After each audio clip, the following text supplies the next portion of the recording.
My name is Eleanor Wright. I am 70 years old. I sold my land so my son could build a big house. Now, I sleep behind that house like something they want to hide. It is night when I tell you this. The lights in the big house are still on. I can see them through the window. I sit in the dark behind it. I listen to voices that are not calling my name. I often think about who I am now. I am a mother. I am old. I am quiet. I do not complain. I do not ask for much. But every night, I ask myself one small question. How did I become someone who must stay out of sight? I worked on that land for most of my life. I planted seeds with my own hands. I woke up before the sun. I worked in the heat and in the rain. My back bent slowly over the years, but the land stayed with me. It was not rich land, but it was mine. Every tree had a memory. Every path knew my steps. My son was young then. He was poor and quiet. He worked hard, but it was never enough. I saw the shame in his eyes. I felt it in my chest. One night, he sat next to me and held my hand.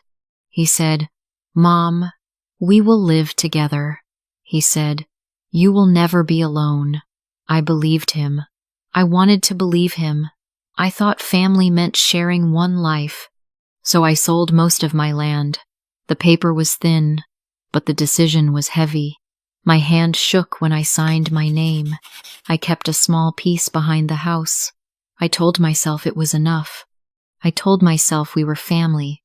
I watched the ground change. I watched trucks come. I watched walls rise. The new house stood tall and clean. It was bright inside. The windows were wide. The floor was smooth. Light filled every room. Behind it, the old house stayed low and dark. The roof was thin. The walls felt damp. The air smelled old. I did not say I was sad. I just stood there. I looked at the new walls. I looked at the small space left for me. That was when warmth slowly turned into regret. When my son's wife invited her friends to the house, everything changed a little. I stepped out to greet them. I smiled and said hello. She moved closer to me. She fixed my words. She fixed how I stood. She touched my arm and whispered, "Not like that." She smiled at her friends, but her smile was tight. My son stood behind her. He said nothing. I felt my feet move back. I stayed quiet. I watched my son in that moment. He looked at the floor. He did not look at me. My mind went back many years. He was poor when he was young. He felt small next to others. He felt shame when he had no money. Each time he failed, I stepped forward. I solved the problem. I spoke for him. I sold land. I carried the weight. He learned to step back. He learned to wait. Later, my son came to me alone. His voice was soft. He said, "It's only temporary." He said, "She is just stressed." He said, "You know I love you." He did not meet my eyes. His words sounded like old days. I stood there and listened. I wanted to believe him. I held those words close. For a moment, my breathing slowed. Maybe it would be okay. The next weekend, more guests came. The front door closed. I stood in the yard. I heard laughter inside. Glasses touched. Music played low. The door stayed shut. My son opened it a little. He did not smile. He said, "Mom, stay outside for now." The door closed again. I stayed where I was. My hands felt cold. I waited. I picked up a broom. I swept the yard. Dust moved in small lines. I sat on the wooden chair. I drank water. The sun went down. The house lights turned on. I listened to the night. I stayed still. I told myself to breathe. I told myself to wait. Then I heard my name. It came from behind the wall. Her voice was low. His voice answered. I could not see them. I stood very close. The wall felt thin. I did not move. I did not know why my name was there. I stayed quiet and listened. I stood behind the wall near the back of the house. I was not meant to hear them. Their voices were normal, calm, careless. Then my daughter-in-law spoke. She said, "She makes me look stupid." I held my breath. My hands stopped moving. She kept talking. "My boss will be here next week," she said. Then she added, "I can't let him see your mother like this." She did not whisper my name with care. She spoke like she was listing problems. She talked about my clothes. She talked about my words. She said I spoke at the wrong time.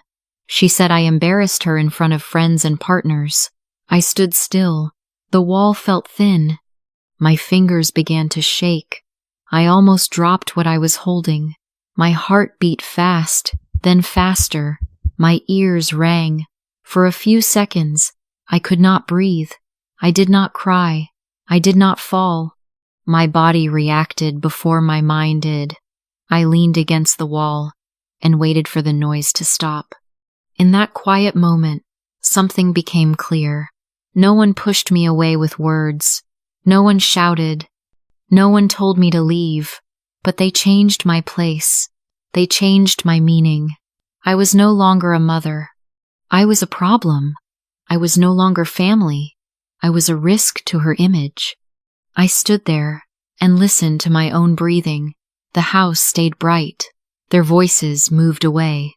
I stayed behind the wall. If I was the problem, I asked myself one thing. What would they do with me next? My son asked me to come inside the house that evening. His voice was calm, too calm. I wiped my hands on my clothes before I went in. I thought about many things as I walked. I thought about my land. I thought about his promises. I thought about what I wanted to say. The words stayed in my chest. They did not come out. We stood in the living room. The lights were bright.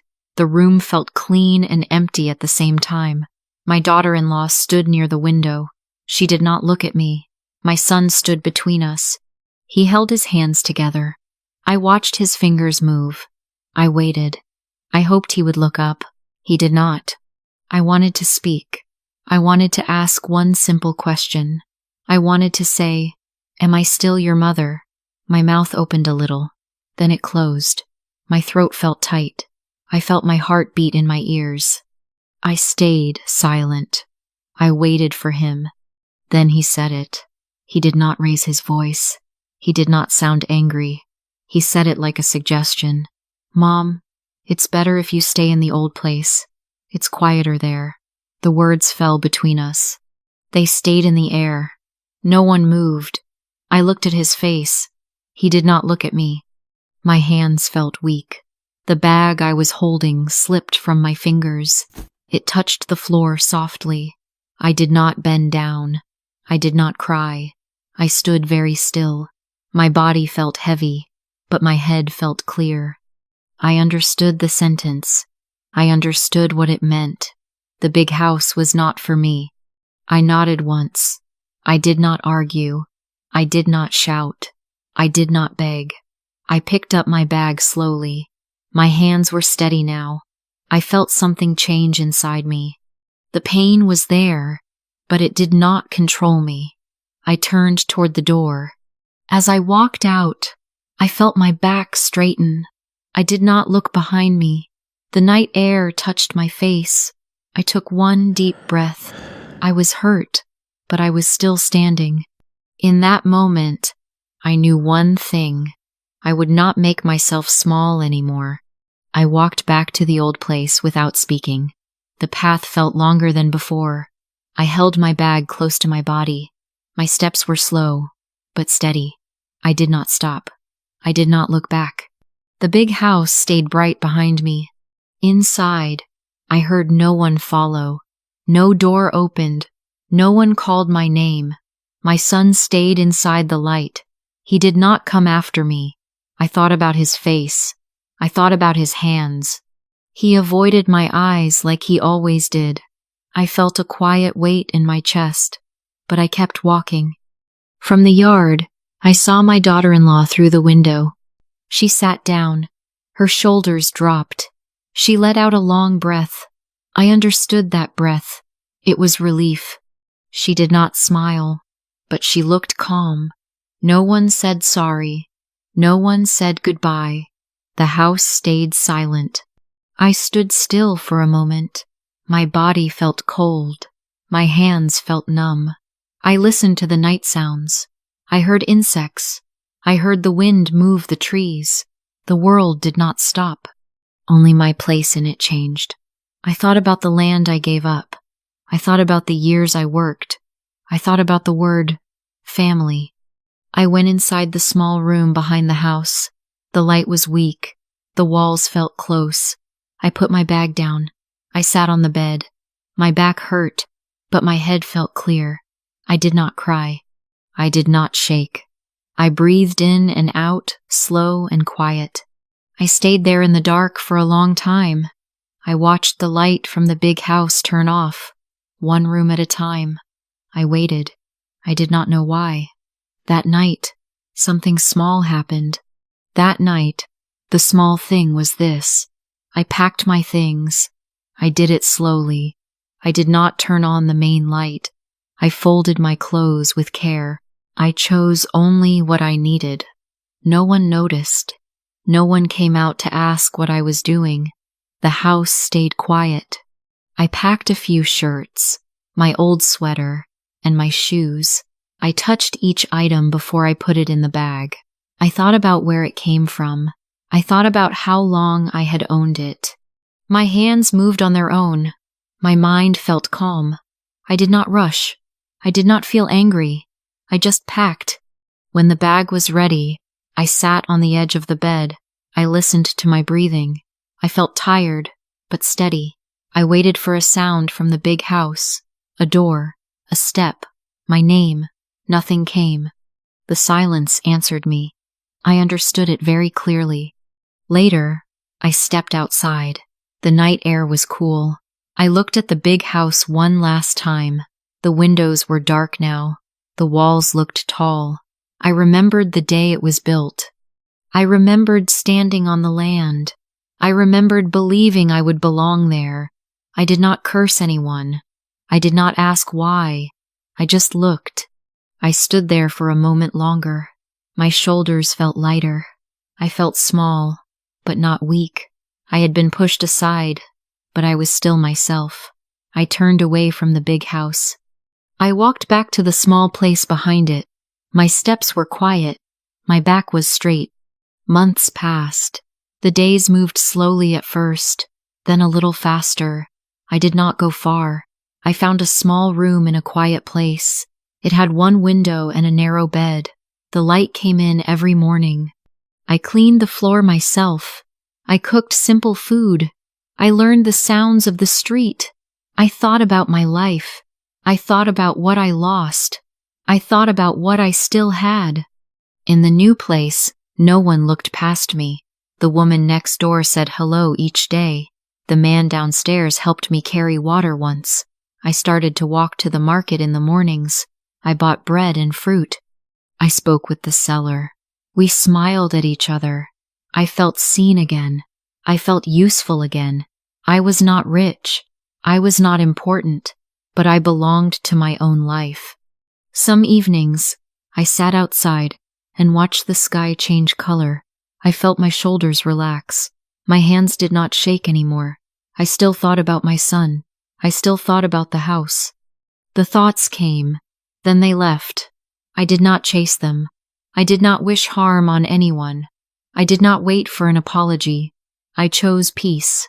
I kept my routine simple. I woke up early. I rested when I felt tired. I took care of myself. I noticed small things again. Warm tea, clean air, quiet nights. One day, I caught myself smiling. It was small. It surprised me. I did not feel angry. I did not feel bitter. I felt calm. I was not hidden anymore. I was living in my own space, at my own pace. Sometimes, I still remember the light from that house, but it no longer pulls me back. I learned something important from this quiet pain. It did not come fast. It came slowly, after many silent nights. When love costs your dignity, it is no longer love. Love should not make you shrink. Love should not ask you to hide. Love should not turn you into a problem. I also learned this. Family should never make you feel small. Family is meant to be a place where you can breathe, a place where your voice matters, even when you are old and tired. When a home makes you feel invisible, something is already broken. And this is the last lesson I carry with me now. Respect is not a gift. It is a right. You do not earn it by suffering. You do not lose it by aging.